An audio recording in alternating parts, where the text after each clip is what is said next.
All right, out here with Jorge Capetillo. Works with Tyson Fury. First of all, how's the champ feeling a couple days before the fight?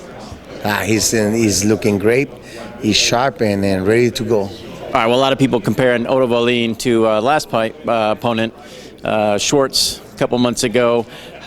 Do you think they're similar? I mean, they both have, sparkling records, but kind of unknown, at least here in the United States. Do you see a lot of similarities in what they're bringing to the table? You know what? We have to give all respect to Wallin to take the challenge, to take the fight, to come to Las Vegas and fight. The lineal heavyweight champion of the world, Tyson Fury, and I think everybody prepares to win, and I believe he prepares to win. He believes in himself, and I truly believe he's going to bring all his best to the fight. A lot of people in the media and a lot of the fans don't give Otto a shot in this fight.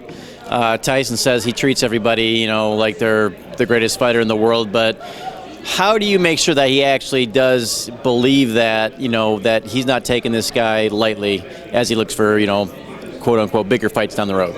You know what? I'll put it this way. I mean, Fury's getting ready for the bigger fight, for the fight that he wants. But he's so dedicated, so focused, so professional. He's focusing right now on Wallin. And with that said, that means that he's putting all the effort, all the sacrifice. He's coming from the other side of the world. He's leaving his family to be in camp. And that for sure responds that he's really a sacrifice. He's a sacrifice man with a lot of discipline and hard work. It was just, 4 or 5 fights ago when he had his break, when he retired and then came back. Is he back completely now to his best, both, mentally and physically at this point? For sure. I think he's ready, physically, emotionally, spiritually. He feels ready, and that's why we can see a better performance of him. Ben Davison has been doing a great job as a chief trainer, and I truly believe that he's gonna perform very, very, very well this Saturday. And explain a little bit how you got involved with him, your background with him, and how you got started. Okay, no, we started in the top rank gym. And they Ben Davison, Tyson Fury invited me to the team, and I feel really blessed. What do you think about his being honorary Mexican and embracing the Mexican culture and the fans? Oh, you know what? I love it. I love it. I think it's great to see people from all over the world. They appreciate, they love the Mexican heritage and culture. It feels very proud for me, man, to see that a man from British man showing some love, some respect for the Mexicans. It's honorable. What do you think about what Andy Ruiz said? He's kind of like, stay in your lane, don't pretend you're Mexican if you're not. I know, Andy is a world champion, and he's Mexican, and he maybe feel a little bit, but I know Andy has a good feeling. It's just part of the show. Well, everybody's, if Fury gets through this fight, no problem. Everyone's looking forward to that Deontay Wilder fight next.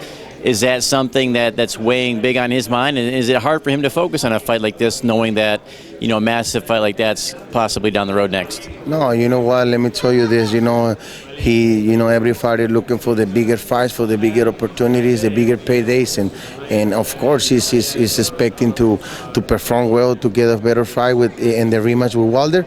But now he's really focused on Wallin and ready to go.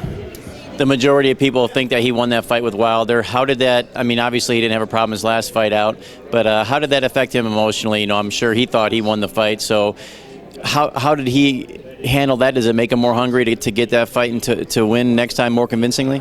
Of course, I believe he understands he has to sacrifice more, put more effort, and that's what he's doing. He's putting the sacrifice, the extra mile, to in the next one, not leaving to the judges.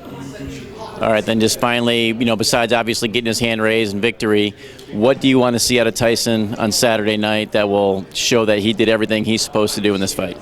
Expecting his footwork, his distance, and just let his hands go, move around the ring, and do what he does best.